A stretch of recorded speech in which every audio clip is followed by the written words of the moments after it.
something. Except that it turns out that it's bottomless each way, essentially, and we're not right in the middle. But, you know, our capabilities to look both ways were kind of about the same, developing at the same rate. Therefore, we thought we were right in the middle. But it's a kind of egotism of the present. And you get this, I can't tell you academic articles that act like, well, there is Fordism and today and then post-Fordism. You go, oh, please, could you have a little better sense of history? That everything is Fordism. I can't tell you how many books have been written by Fordism, post-Fordism, as if nothing else ever happened. Anyway, the factory was a revolution.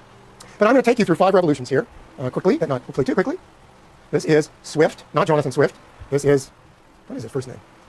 Let's see, is there a hint here? Swift. I can't remember his first name. We used to read a book, a very good book by Gary Fields, that had a whole half of it was about Swift's revolution, which he compared with Bell. But this year I replaced it with a Walmart book because I thought the Walmart book was sort of wouldn't be catchier, plus I just read it and I liked it. You don't want to always do the same thing. Anyway, back in the 1870s, roughly, yes. Pardon me? Oh, the Swift book, it's called, what is it called? Oh, for years. How long has my brain been going downhill? Oh, bugger all. Well, if it comes to me, I'll tell you. Sorry.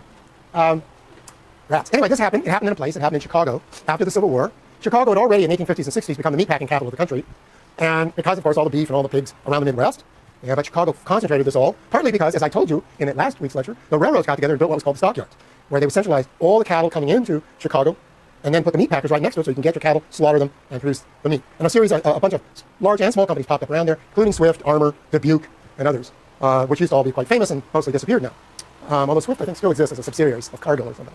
Anyway, meatpacking, the production had already been revolutionized. That is, cutting apart the carcass in these big factories, the disassembly line. Swift didn't do that. That's not what Swift did. That had been done. But what Swift figured out was how could you get from these incredibly productive factories in Chicago to the market on the East Coast, which was your biggest beef and pork market, or beef, we'll talk about beef here, but was supplied almost entirely by local beef, cut up by hand-cut by local butchers.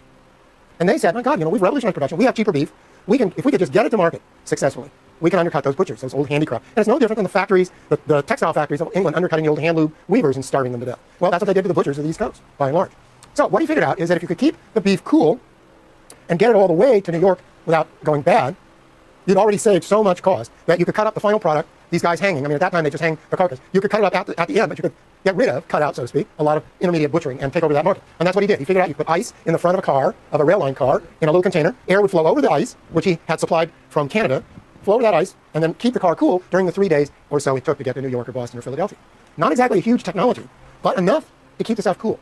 But he did much more than that because he figured out how to integrate this whole system so that he could control everything from the Chicago packing houses to the New York wholesale butchers. So Swift took advantage of the new beef packing system. He took advantage of the railroads, which had only recently become standardized. So there was a transport revolution, both of building railroads and also getting the gauges standardized, moving stuff across. He had to do the logistics of getting the beef across different railroad lines to the east. He had to figure out how to get cars and refrigerate them. And he had to work that out with the railroad companies because he didn't know the cars. I guess later on, like that picture, he may have bought cars. And eventually, of course, you get automated refrigeration. But for the first 40 years, until it's well into the 20th century, this was all done by ice. You had to have a system of warehouses and wholesalers in the eastern markets. You either had to own them or you had to contract with them. And you had to put it all together and coordinate it through Swift and Company and over the telegraph. And the telegraph was new too. So you could communicate coast to coast or coast to Midwest in a flash. So he put together all these technologies, these various revolutions into one system. And that's what I mean by a system revolution. And he just annihilated the competition. He did the same, by the way, a few years later in San Francisco. Oh, there's a Territories of Profit. Yes, I remember that. And it transformed geography because it linked up the East and the Midwest much more effectively. Again, we tend to just be lazy and say, well, the railroads got built, therefore the geography changed. I can't tell you how many books say things like that. Well, we got the internet, therefore the geography changed. It isn't sufficient. It's not a good enough analysis of what's going on. And of course, it helped cement Chicago's dominance, which was already linked to these railroad lines flowing into Chicago. Chicago was the center of investment capital, and Chicago was the center of innovation in railroads, but it added to that. It added another layer. So if you ever read William Cronin's Nature's Metropolis, I remember that one. Nature's Metropolis is about the rise of Chicago in the 19th century and how it exploited all these natural resources. The meatpacking chapter is all basically based on these revolutions, including Swift. Ford, what did Ford do? We've all heard about Ford and the assembly line, the Model T, but what was it? It was a systems revolution. It was not just the assembly line. It was not simply the $5 day. It wasn't simply the Model T. It was a total reorganization of the factory, a reorganization of the product, a rethinking of the product, and a rethinking of the whole system within the factory. Okay, now, it's not a system in quite the same way as Swift, but it is a system. And actually, something I didn't put here is, which I don't think I have, no. Both Ford and GM also started using another innovation in industry that had come in around 1900, which is to have your own tied distributors, what we call car dealers. And car dealers that say GM, Ford. Now they tend to mix them. And when I was your age, every dealer was tied. In other words, McDonald's are all licensed as dealers, right? McDonald's doesn't own the McDonald's you eat at. It owns the system. And it licenses people to run individual little hamburger factories. But you notice they only have McDonald's over it. They don't say McDonald's plus Burger King and so on, which is what the car dealers have done over the last 10 to 20 years, starting in California, mix and match. So they're Honda plus Kia plus Ford, which is still weird to me, but you probably take it as natural. They are mixing fast food now. Who's mixing fast food? There's a lot of KFC. All right, be that way. Okay, here we go. I bow to your superior knowledge. Oh, consumer generation. Okay, what did Ford do? In order to have the Ford system, you first of all had to have the Model T, which was a brilliant, simple, every man's car. And you only produced one car. You didn't try, because if you did models in those days and had different cars, you had to hand assemble them, and your production rate wasn't high enough, you didn't sell enough that you could use this system. This system depends on a certain minimum quantity to be effective. If you're only assembling 5,000 cars, Oldsmobile, you might as well do it by hand in a stationary line. It's only when you started selling hundreds of thousands of Model Ts that this system made sense. Okay, how did you put the system together? Standardized parts into a standardized product. He used the idea of having just-in-case stocks. Now seems inefficient, but at the time was actually an innovation. Make sure that the workers never have a pile of parts that they're going to put in on their place in the line, that they've got the hubcaps that they're going to put on, and a supply there, and they never have to stop. So the line never has to stop. Everybody has to be working all the time. Taylorism, which is the idea of breaking down the movements of the workers into the simplest motions. If you get really simple motions, you can mechanize them. In other words, machines, particularly in those days, but even to this day, machines are often very simple-minded, right? They're really fast, they're really steady, they're really repeat the same way. What's the word I want? Consistent.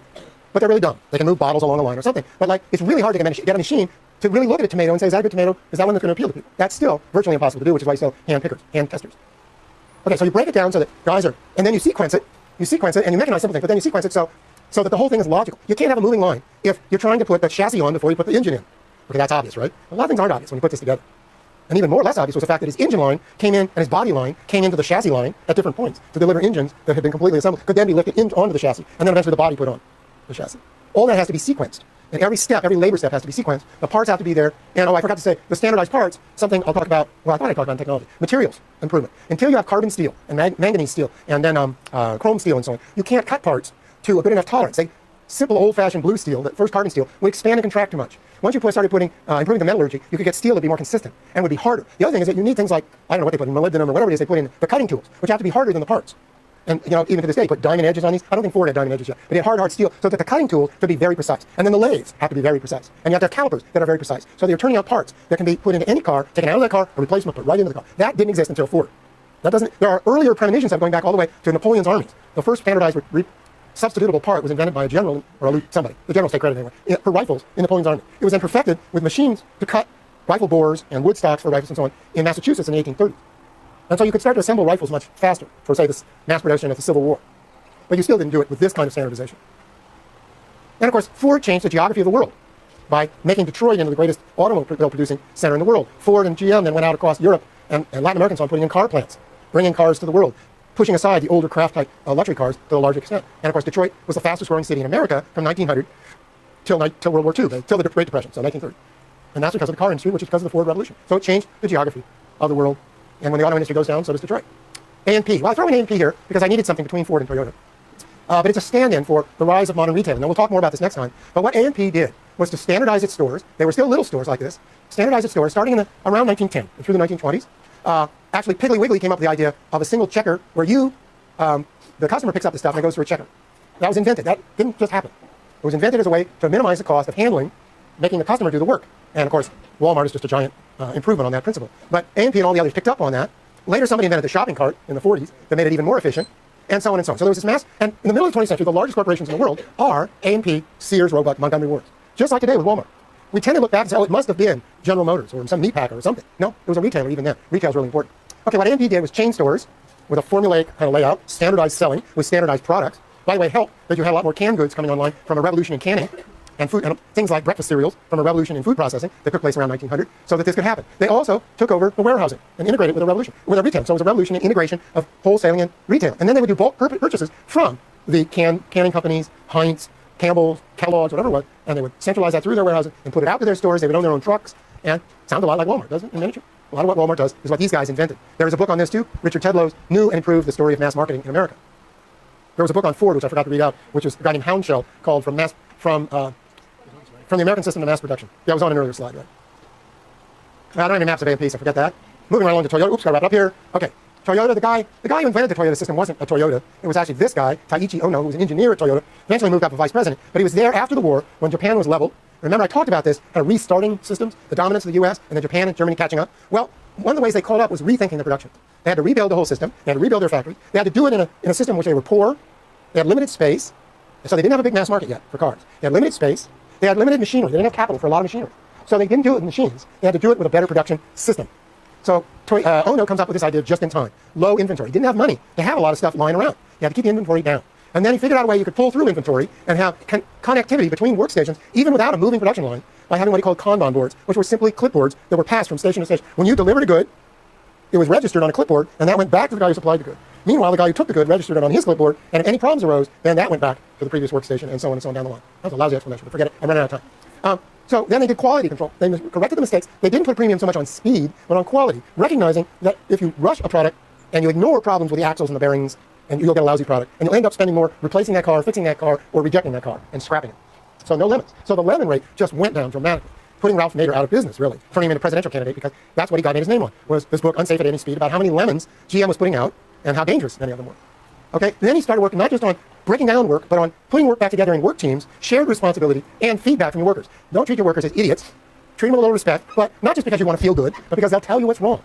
They'll do better work, and they'll tell you what's wrong, so that you can keep re-engineering and improving. They also had this idea of kind of what I talked about with the German system, which is incremental improvement. And they kept improving it so that this system didn't conquer the world until the 1980s. But it had started in the 1940s and early 50s. So it took them 20 years to really perfect it, and then it went on to conquer the world.